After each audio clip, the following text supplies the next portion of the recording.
அக்ஷரம் தமிழ் நாவல்ஸுக்கு உங்களை அன்புடன் வரவேற்கிறோம். இன்று நாம் கேட்கவிருக்கும் கதை எழுத்தாளர் சுதா ஹரியின் ஜில்லுன்னு ஒரு காதல். அத்தியாயம் 28. விக்ரமின் ஆழ்ந்த மௌனமே அவன் கோபத்தை சொல்ல சந்துரு அவனிடம் பேசப்போவதும் பின் அவன் முகம் பார்த்து அமைதியாவதுமாய் இருந்தான். விக்ரம் கண்களை திறவாமலே, எஸ், என்ன கேட்கணுமோ கேளு. அண்ணா, உன்னதான் என் மூஞ்சியை பார்க்குறதும் போகிறதுமா இருக்கே, அதான் கேட்டேன். அண்ணா, இல்லை, அங்கே கல்யாணம் வைக்கிறது அவ்வளோ பாதுகாப்பாக இருக்குமா தெரியல. அண்ட் அண்ட் உங்களுக்கும் அங்கே சௌகரியமாக இருக்குமா தெரியல, அதான். விக்ரம் மெலிதாக சிரித்து, இனி வேறு ஆப்ஷன் இல்லை, ஸோ வழங்கிக்குவோம் என்றான். தென் இப்போ லண்டன் போயிட்டு அங்கே இருக்க கமிட்மெண்ட்ஸ் அண்ட் முக்கியமான மீட்டிங் மட்டும் பாரு, அதுவும் 2 டேஸில், சரியா? ஓகே. அப்புறம் இங்கே நம்ம சார்பாக உன் ஒய்ஃப் அண்ட் நீயும் முன்னாடி போங்க. அங்கே என்ன ஃபார்மாலிட்டிஸ் இருக்கோ அதை பாருங்கள். கல்யாணம் முடிஞ்சதும் இங்கே மும்பையில் ரிசப்ஷன் வச்சுட்டு எல்லாரையும் இன்வைட் பண்ணிவிடு.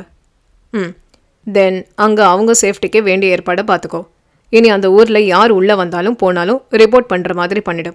அருண் அந்த வேலையை பண்ண சொல்லு. ஓகே அண்ணா. எனிமோர்? நத்திங்.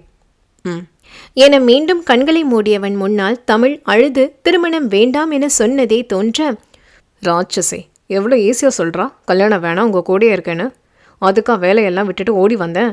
உன்னையெல்லாம் அப்படியே தள்ளி விட்டுருக்கணும்டி என அவளுடன் மனத்தில் சண்டையிட்டபடி சென்றான்.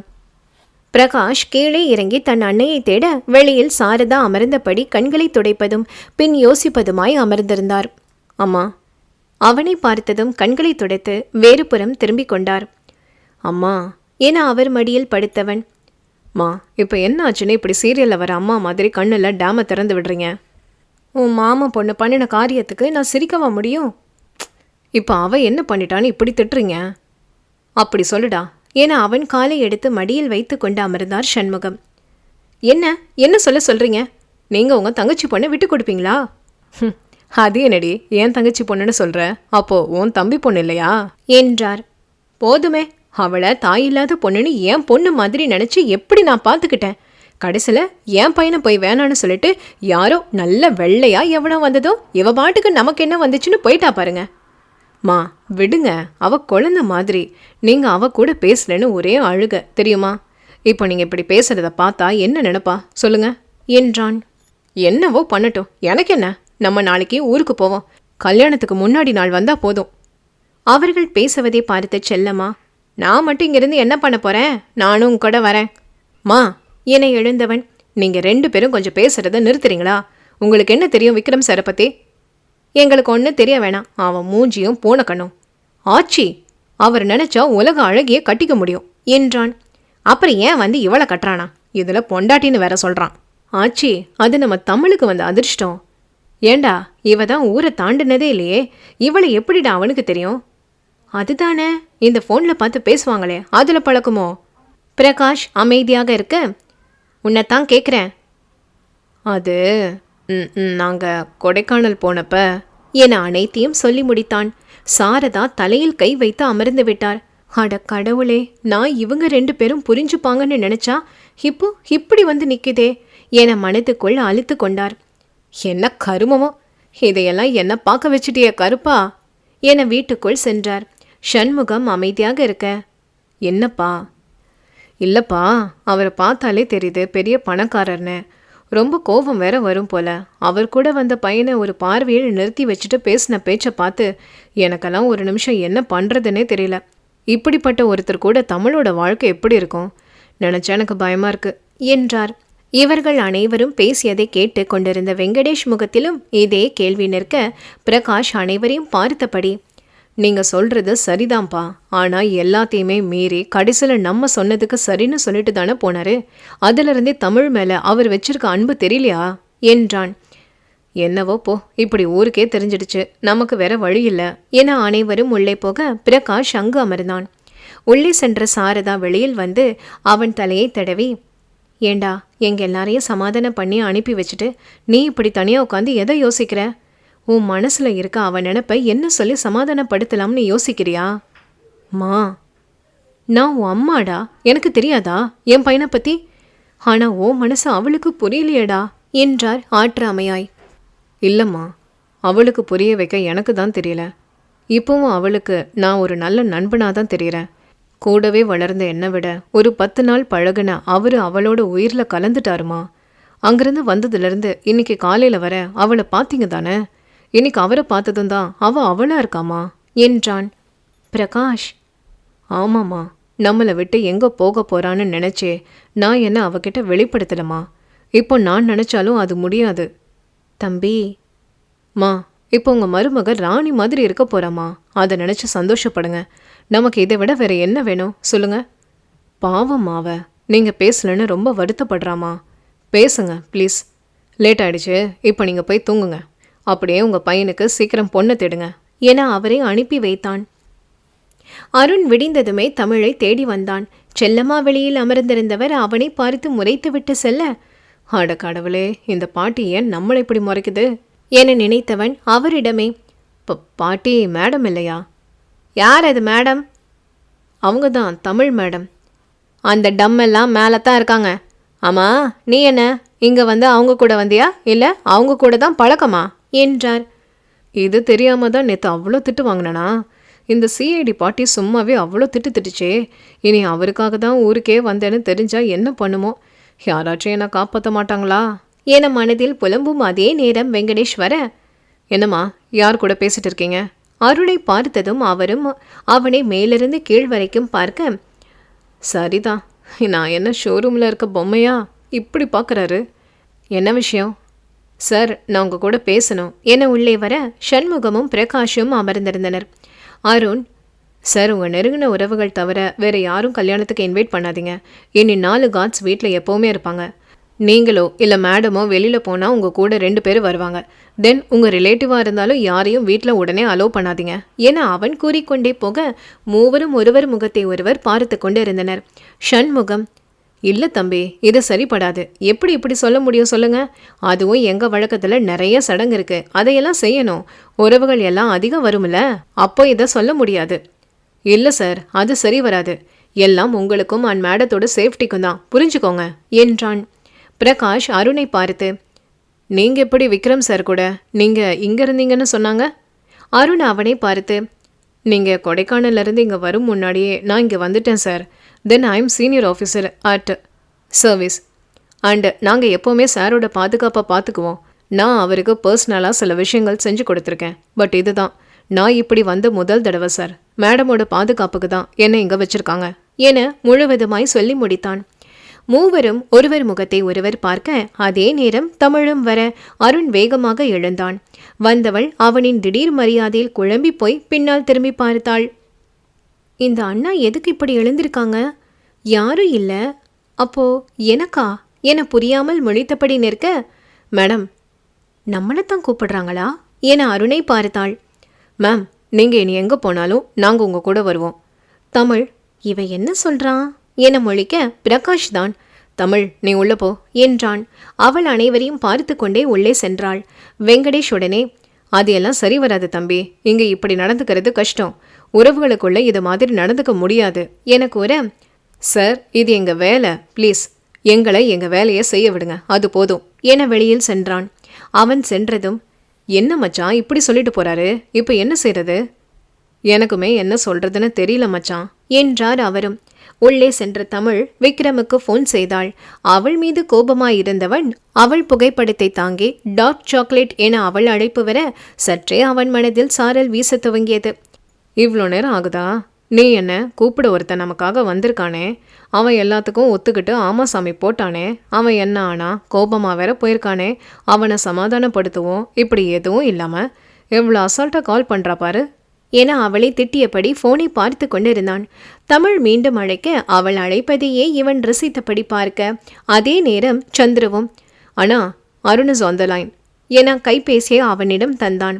விக்ரம் தன் கண்களை சுருக்கியபடி, எஸ் அருண் சார் என அழைத்தவன் தமிழ் அப்பா சொன்னதையும் தமிழ் பிரகாஷ் சொன்னவுடன் உள்ளே சென்றதையும் சொல்ல அதுவரை இருந்த மோன நிலை போய் மீண்டும், ஸோ அதுக்கு தான் ஃபோன் பண்ணியிருக்கா என தன்னை சரி செய்து கொண்டவன், ஓகே, நான் பார்த்துக்கிறேன், டூ யோர் ஒர்க் என கட் செய்தான். சந்துருவிடம் திரும்பி வெங்கடேஷுக்கு கால் பண்ண சொன்னான். அண்ணா, என்னாச்சு? நான் பேசுகிறேனே. அவன் பார்த்த பார்வையில் சந்துரு அவன் சொன்ன வேலையை செய்தான். நீண்ட அழைப்பிற்கு பின் அட்டன் செய்து, ஹலோ, யாருங்க? விக்ரமாதித்யன். அவர் அமைதியாக இருக்க, ஹலோ, சொல்லுங்க. அருண் கிட்ட காட்ஸ் வேணான்னு சொன்னீங்களா? அவள் உங்கள் பொண்ணாக இருக்கிற வரைக்கும் எந்த பிரச்சனையும் இல்லை. பட் நவ் என இடைவெளி விட்டவன், என் மனைவிக்கு கொடுக்க வேண்டிய பாதுகாப்பது இது உங்களுக்கு புரியும்னு நினைக்கிறேன் என கட் செய்திருந்தான். வெங்கடேஷ் போனை பார்த்தவர், இப்போ என்ன சொல்கிறாரு? நான் இப்படி தான் செய்வேன்னு சொல்கிறாரா இல்லை அனுமதி கேட்குறாரா என புரியாமல் வைத்துவிட்டு சென்றார். தமிழிற்கு அழைத்தவனை காத்திருக்க விடாமல் உடனே அட்டன் செய்தாள். ஹலோ. அதுவரை இருந்த கோபம் போய் அவன் அறியாமல் நிம்மதி உண்டானது மனதில். எவ்வளவு கோபத்தையும் இழுத்து வைக்க முடியவில்லையே அவளின் ஒற்றை வார்த்தைக்கு முன்னால் என தன்னை நொந்து கொண்டவன் சற்று அமைதியாய் இருக்க, ஹலோ. எஸ் விக்ரமாதித்யன். நான் என அவள் தடுமாற, அவள் தடுமாற்றத்தை ரசித்தவன், எஸ் நீங்கள் திமிர பாரு இந்த வெள்ள பணியாரத்துக்கு என மனதில் நினைத்தவள், வேதாளம் என்றாள். அவளின் பதிலில் தன்னை மறந்து சிரித்தவன், ஆஹா என்றான். என்ன பேச வேண்டும் என்பதை அவளும் மறந்தாள். அவள் மீதான கோபத்தை அவனும் மறந்தான். இருவரின் அந்த சிறு மௌனம் கூட ரசித்தனர். பிரகாஷ் உள்ளே வந்து, தமிழ் உன்னை மாமா கூப்பிடுறாங்க என கூற, சரி இதோ வர என சொன்னவள் போனில் ஹலோ என கூற, அதுவரை மறைந்திருந்த கோபம் பிரகாஷ் அழைத்ததும் தன்னை மீறி அவனிடம் பதில் சொன்னவள் மீது கோபம் வர, இங்க பாரு, இனி நீயே வேணான்னு சொன்னாலும் இந்த கல்யாணம் நடக்கும். Did you got it? இது உனக்கு ஒரு வழி பாதை. இனி உன்னால் திரும்பி போக முடியாது. விக்ரமோட பொண்டாட்டியா யோசிச்சு நடக்க பழகு, புரியுதா? போய் உங்க அப்பா கிட்ட என்ன கேட்டாலும் நான் சொன்னது தான் நடக்கும்னு சொல்லு, ஓகே? தமிழ் அவனிடம் என்ன பேசுவது என புரியாமல் நிற்க, தென் இப்போ நீ கடிச்சிட்டு இருக்க பரிச்சைன், அதை வாயிலிருந்து எடுத்துட்டு போ என்றான். தமிழ் திடுக்கிட்டு போய் சுற்றி முற்றும் பார்த்தாள். இங்கு எங்கும் இருக்கிறானா என தேட, விக்ரம், என்ன தேடாத, நாங்க இல்லை என கட் செய்திருந்தான். இப்போ என்ன நடந்துச்சுன்னு இப்படி கோபமா இருக்காக என புலம்பிக் கொண்டிருந்தாள். ஆனாலும் தன்னை சரியாய் புரிந்து வைத்திருக்கும் தன்னவனின் காதலில் வேந்துதான் போனாள்.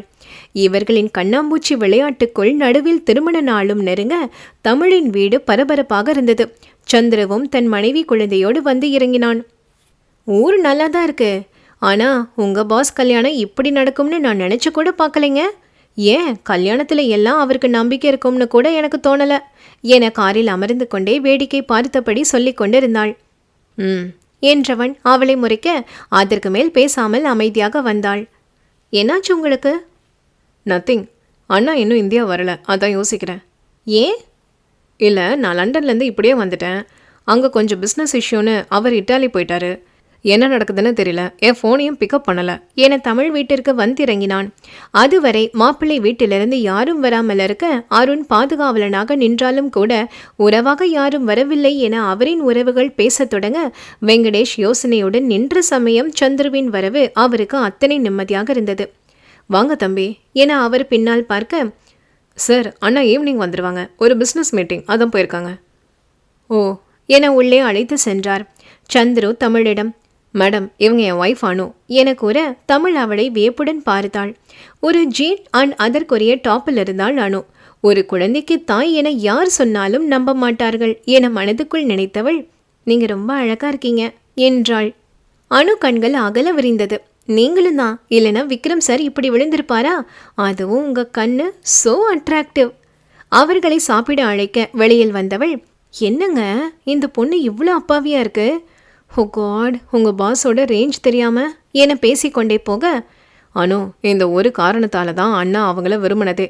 நீ அவங்கக்கிட்ட எதுவும் சொல்ல வேணாம். அண்டு இனி நீ அவங்க கூடவே இருந்து பார்த்துக்கோ என கூற, ஏனோ அணுவால் இன்னும் நம்ப முடியவில்லை. விக்ரமின் அழகுக்கும் அவன் உயரத்திற்கும் இவளால் ஈடு கொடுக்க முடியுமா? பாவம், பார்த்தால் அப்பாவியாக இருக்கிறாளே.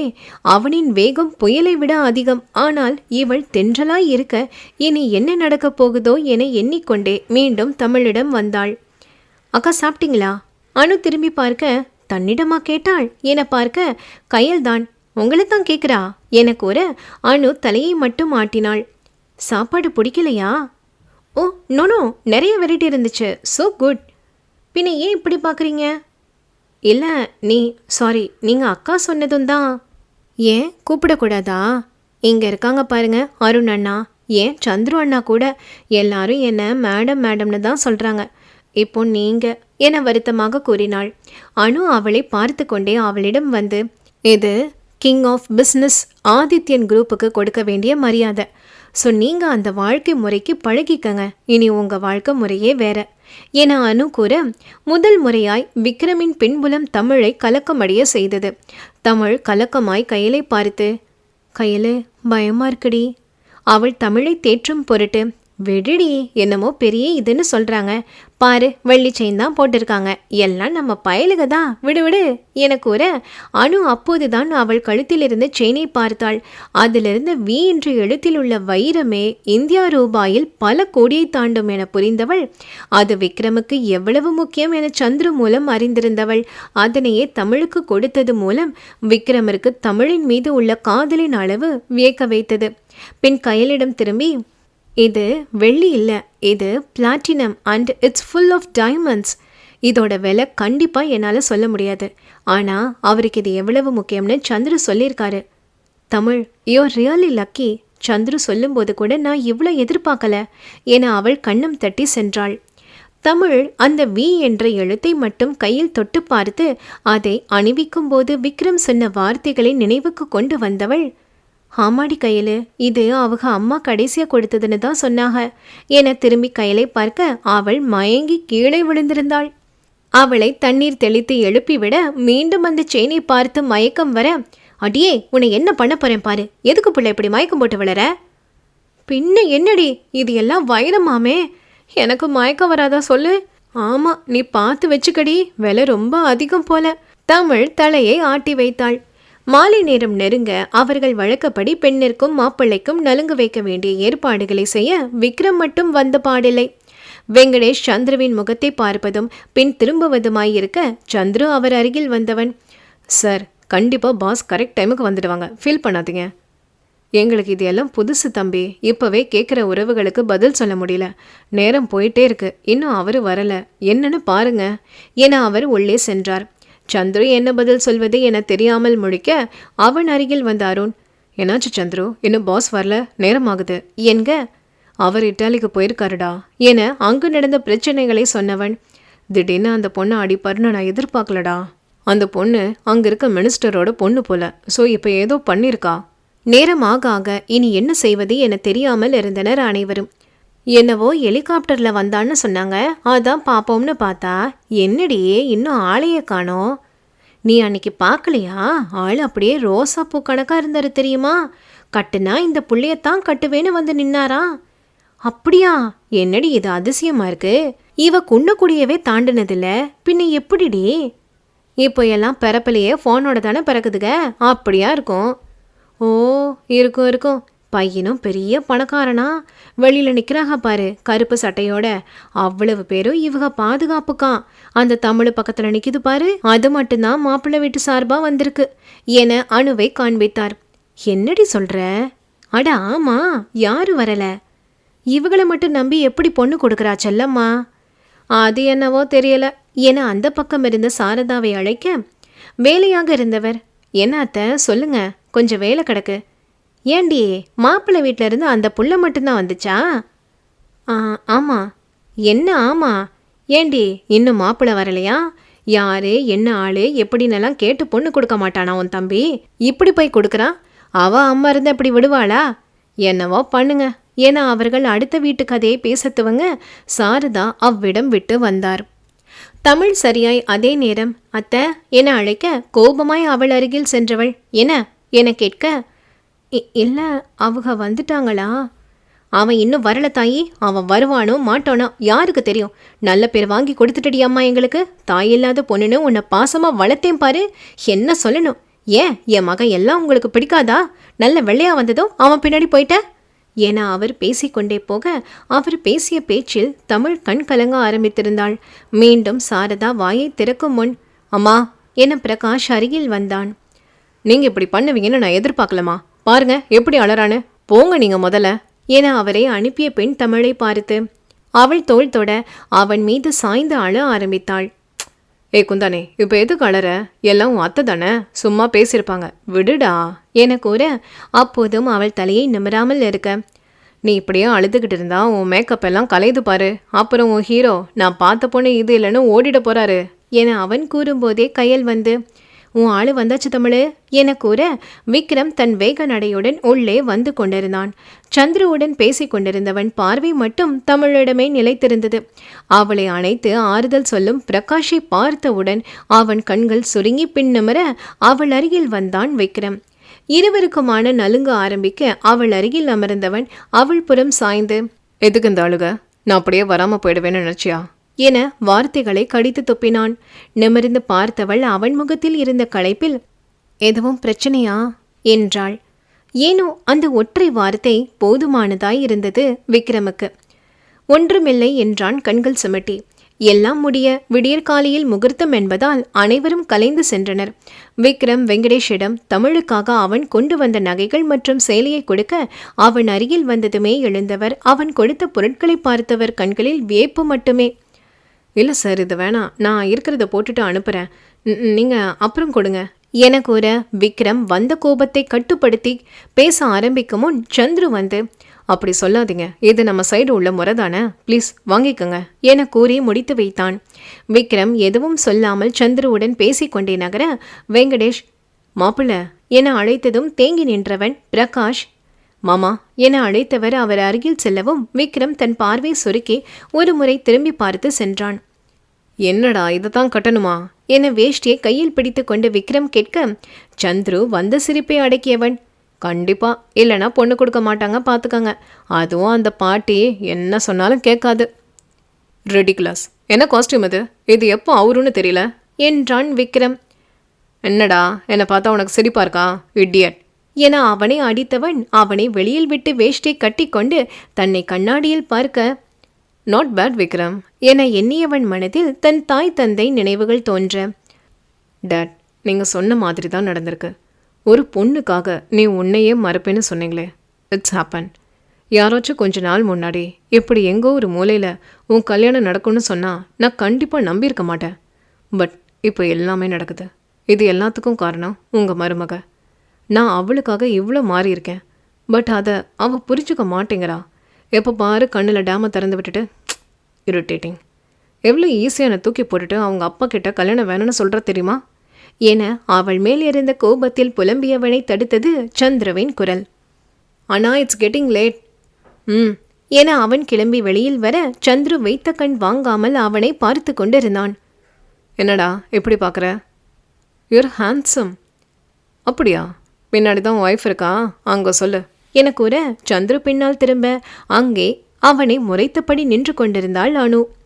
ஐயர் மந்திரம் சொல்ல அது அவன் வாயில் வராமல் தட்டு தடுமாறி சொல்ல ஹோம புகை அவன் முகத்தில் பட்டு அவன் முகம் இன்னும் சிவந்து போயிருந்தது. அங்கிருந்தவர்கள் அவனைத்தான் வியப்பாக பார்த்தனர். ரொம்பத்தான் கலரா இருக்காக, புகைப்பட்டே இப்படி சவந்திருக்கு என ஒருவர் கூற, ஆமா ஆமா, சீக்கிரமே பொண்ணை வர சொல்ல வேண்டியதானே, இன்னும் ஏன் லேட் பண்றாங்க என அவர் பேசும்போதே அவன் கொடுத்த பிங்க் நிற சேலையும் அணுவின் கைவண்ணத்திலா இல்லை இயல்பாக பெண்களுக்கு வரும் கல்யாணம் வெக்கத்திலா ஏதோ ஒன்று அவளை பேரழகியாக அவன் கண்களுக்கு காட்ட அதுவரை இருந்த அவள் மேலிருந்த கோபம் போய் அவளை வெளியாகலாமல் பார்த்தான் விக்ரமாதித்யன். அவன் பார்வையை உணர்ந்தவளால் அவனை நிமிர்ந்து பார்க்க முடியாமல் போக இன்னும் கீழே குனிந்து கொண்டாள். அருகே அமர்ந்தவளின் புறம் சரிந்து, டார்க் சாக்லேட் எதுவும் கீழே போட்டுட்டியா? இப்படி தேடுற? லுக் அட் மீ என மெதுவாக கூற முடியாது என்பதாய் தலையை ஆட்டினாள். உன்னை இப்போ நிமிர்ந்து என்னை பார்க்க வைக்கவா என ஐயர் தாலியை கொடுத்ததும் அதனை வாங்கியவன் அதனை கட்டாமல் சற்று நிதானிக்க அந்த இடமே நிசப்தமானது. இப்போ நீ என்னை பார்க்கல, நான் இதை கட்ட மாட்டேன் என அவன் கூற அவன் குரலில் இருந்த கடுமை கண்டிப்பாய் அவன் சொன்னதை செய்வான் என நினைத்து கோபமாய் அவனை நிமிர்ந்து பார்த்தாள். தட்ஸ் குட் என கண்ணடித்து அவளுக்கு தாலியை கட்டினான் அவளின் மாயக்கண்ணன். சந்துரு விக்ரமிடம், அண்ணா, எங்கள் ஃபுட் எல்லாம் செம்மையாக இருக்குது, அதுவும் ஸ்வீட் டேஸ்ட் சான்ஸே இல்லை. நான் இங்கே இருக்க குக்கு கிட்ட சொல்லிட்டேன் நம்ம கூட வந்து ஹோட்டலில் ஜாயின் பண்ண சொல்லி என சொல்லும்போதே அனு அவன் தோளில் தட்டி, உங்க பிஸ்னஸ் மூலையை கொஞ்சம் தள்ளி வச்சுட்டு இப்போ நடக்கிறத பார்க்கலாமா என்றாள். ஏண்டி, அதுதான் உடனே பொம்மைக்கு அனுப்ப முடியாதுன்னு சொன்னாங்க, அதை ஒத்துக்கிட்டோமே, அப்புறம் என்ன? அந்த பாட்டி ஓவர் சென்டிமெண்ட் பார்க்குறாங்க. ஃபர்ஸ்ட் நைட் ஒன்று மாப்பிள்ளை வீட்டில் நடக்கணுமா இல்லை பொண்ணு வீட்டில் தான் நடக்கணுமா? இப்படி நேத்திக்கு வாங்கின வீட்டில் எல்லாம் நடக்கக்கூடாதான். நீங்க எதுவும் பூஜைகள் கூட பண்ணாம இங்க வந்தாச்சாம் என்றவள் இப்ப என்ன செய்யறது என்பதை போல சந்திரவையும் விக்ரமையும் பார்க்க விக்ரம் ஒரு நீண்ட மூச்சுடன் எழுந்தவன் it's okay, make them wish என உள்ளே சென்றான். அனு கண்களை அகல வைத்த கணவனை பார்க்க அவனுமே அதே பார்வையுடன் தான் விக்ரம் போன வழியை பார்த்து கொண்டிருந்தான். இதுவரைக்கும் அவன் எங்கு சென்றாலும் அவனின் வசதிக்கு தக்கபடி மட்டுமே இருப்பான். இங்கும் அவன் வரும் முன்னே சந்திரவும் அருணும் அங்கிருந்த பெரிய வீட்டினை வாங்கி அவனுக்கு ஏற்றபடி மாற்றி இருந்தனர். ஆனால் தமிழின் வீடு கொஞ்சம் பெரிய வீடு என்றாலும் விக்ரமின் வசதிக்கு அங்கு 1 மணி நேரமே சாத்தியமில்லை எனும்போது ஒரு நாள் என்பதை சந்துருவால் யோசிக்க கூட முடியவில்லை. அவனே சொன்ன பின் அதனை மாற்றவும் முடியாது என நினைத்து சென்றான். விக்ரம் தமிழ் வீட்டின் மாடியில் நின்று கொண்டிருந்தான். உலகமே தேடும் பிசினஸ்மேன் இங்கு ஏதோ தமிழ்நாட்டின் கடையோர கிராமத்தில் என தன்னை எண்ணியே சிரித்து கொண்டான். அவளை கண்டபின் அவன் வாழ்க்கையில் நடந்த மாற்றங்களை எண்ணியபடி நிற்க தமிழின் கொலுசொலியில் திரும்பி பார்த்தான். தமிழ் கீழே குனிந்து கொண்டு வர விக்ரம் புன்னகையுடன் அவளைத்தான் பார்த்தான். சிறிது நேரம் அங்கு மௌனம் நிகழ தமிழ் அவனின் குரல் கேட்காமல் நிமிர்ந்து பார்த்தாள். எதிர்ப்புறத்தில் அவன் இல்லையே என சுற்றிலும் தேட எங்கும் அவன் இல்லாமல் போக பதறி கீழே இறங்க போனவளை பின்னால் இருந்து அணைத்தவன் டார்க் சாக்லேட், என்னாச்சு உனக்கு? எப்பவும் கீழே ஏதோ தேடிக்கிட்டே இருக்க என அவள் கழுத்து வளைவில் முகம் புதைத்தான். தமிழிற்கு அங்கங்கே வியர்த்து போய் நாவும் ஒட்டி கொண்டு பதில் வராமல் முழிக்க அவளை தன்புறம் திருப்பியவன் ரிலாக்ஸ் பேபி, வா என ரூமுக்குள் அழைத்து சென்றவன் அவளை மாற்றும் பொருட்டு அன்னைக்கு நான் பார்த்தேனே, அவங்க தான் உன் க்ளோஸ் ஃப்ரெண்டா என தன் கைகளை கட்டிக்கொண்டு கேட்க ஆமா என ஒரு வார்த்தையில் முடித்தவளை ஆராய்ச்சியாய் பார்த்தவன் நீ என் டார்க் சாக்லேட் தானே, இல்லை பொண்ணை மாற்றிட்டாங்களா என்றான். ஏன் இந்த கேள்வி என்பதை போல் தமிழ் நிமிர்ந்து பார்த்தாள். அவள் விளங்காமல் பார்த்த பார்வையில் விரும்பியே தொலைந்து போனான் விக்ரமாதித்யன். பேபி, இப்படி பார்க்காதடே, ஐ கான்ட் வெயிட் என இருக்க அணைத்தவன் அவளிடமிருந்த நடுக்கத்தில் சற்று அவளை தள்ளி நிறுத்தினான். What happen? நான் தானடி, எதுக்கு இப்படி நடுங்கிற? ஒன்றும் இல்லை என்றாள். பாரு உனக்கு எப்படி வைக்குதுன்னு, ஏசி ஒழுங்கா ரன் ஆகலை போல என அவளின் அருகில் வந்தான். உன் ரூம் தானே, அதுக்கே இப்படி பண்ணுற, உன்னை என்ன பண்ணுறது என அவள் முகத்திலிருந்த வியர்வைகளை துடைத்தான். அவனின் நெருக்கத்தில் தன்னை துளைத்தவள் இது ஏன் ரூம் இல்லை, டப்பா ரூம் என சாய போனவளை தடுத்து நிறுத்தியவன் வாட், கம் அகைன். அவள் என்ன சொன்னாள் என்பதையே மறந்தவள் அவனின் திடீர் விலகலில் புரியாமல் அவனையே பார்த்து என்ன சொன்ன? இது யார் ரூம்னு கேட்டேன் என தன் கண்கள் இடுங்க கேட்க இது பிரகாஷ் ரூம் என கூறியவள் எதற்கு இவர் இவ்வளவு கோபப்படுகிறார் என புரியாமல் விக்ரமை பார்த்தாள்.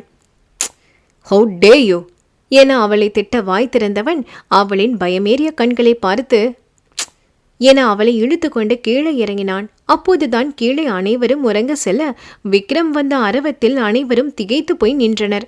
செல்லம்மா வேறு என்னடா இது, போன 1/2 மணி நேரத்தில் கீழே இழுத்துக்கிட்டு வந்திருக்கானே, என்ன ஏதுன்னு புரியலையே, இப்படி வாழ போன அன்னிக்கே எதுவும் பிரச்சனை ஆரம்பிச்சிடுவானோ என சற்று பயமாய் விக்ரமை பார்த்தார். எல்லாரும் விக்ரம் முகத்தை பார்க்க விக்ரம் தமிழிடம் பல்லை கடித்து கொண்டே ரூம் எங்க என கேட்க அவள் சற்று பயமாய் கைகளை உயர்த்தி அவள் அறையை காண்பித்தாள். அவளை இழுத்து உள்ளே தள்ளி கதவை சாத்தி கொண்டான்.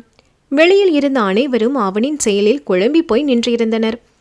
அம்மா என்னவா இருக்கும்னு தெரியலையே, எதுவும் பிரச்சனையா இருக்குமா, ஒன்றும் புரியலையே என சாரதா புலம்பினார். உள்ளே வந்த விக்ரம் அவளை படுக்கையில் தள்ளி என்னை பார்த்தா எப்படி இருக்கு உனக்கு என்றான் புருவத்தை உயர்த்தி. நல்லா தான் இருக்கீங்க என்றாள் மெதுவாக. அவள் சொன்ன பதிலில் கடுப்பானவன் பேசாம படுடி, இல்லை என்ன பண்ணுவேன்னு எனக்கே தெரியாது என அவன் போட்ட சத்தத்தில் வேகமாக படுத்து கண்களை மூடிக்கொண்டாள். உலகத்துல ஃபர்ஸ்ட் நைட் அன்னைக்கு புலம்பனவன் நான் மட்டுமா தான் இருப்பேன் என லைட்டை ஆஃப் செய்ய போக வேணா ஆஃப் பண்ணாதீங்க என எழுந்தவளை ஏன் என்ற கேள்வியை விக்ரம் பார்வையில் தெக்கி கேட்டான். இல்லை லைட்டை ஆஃப் பண்ணுனா எனக்கு தூக்கம் வராது. விக்ரம் தமிழை முறைக்க ப்ளீஸ் என தன் கண்களை சுருக்கி கேட்டவளிடம் எதுவும் பேசாமல் வந்து படுத்து கொண்டான். மீண்டும் திடீரென தமிழ் எழ இப்போ என்னடி?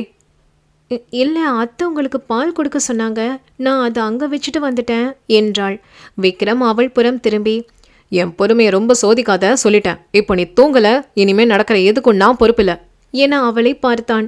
அவன் முகத்தை பார்த்தவள் எதுவும் பேசாமல் உறங்கி போக விக்ரமால் சிறு நொடி கூட கண்களை மூட முடியவில்லை. எந்தவித வசதியும் இல்லாத ரூமில் முதல் முறையாய் அவன் சற்று புழுக்கமாய் இருக்க ஜன்னலை திறந்துவிட்டு வெளியில் பார்த்தான். மெதுவாய் காற்று அவன் முகத்தில் மோதியது.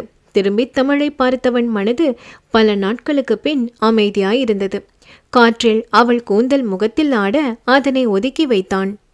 எங்கிருந்தடி என் சுயத்தை இழந்து மொத்தமா என்னை மறக்க செய்ய என அவளை பார்த்து கொண்டே இரவு முழுவதும் தூங்காமல் இருந்தவன் விடியும் வேளையில் சற்று விழி மூடினான்.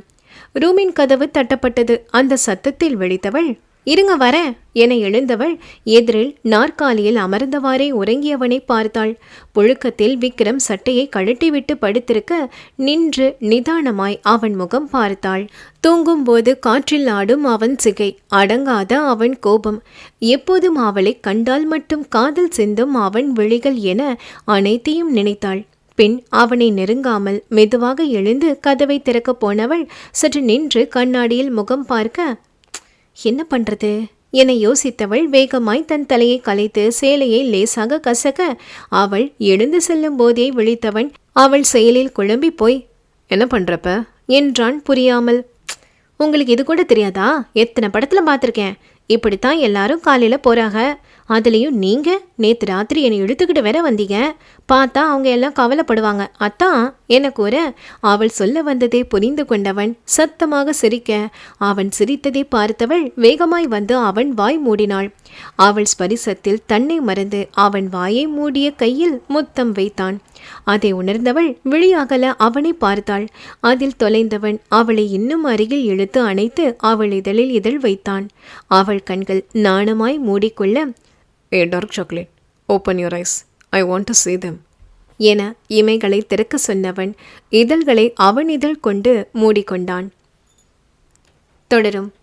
நீங்கள் இதுவரை கேட்டுக்கொண்டிருந்தது சுதாஹரியின் ஜில்லுன்னு ஒரு காதல்.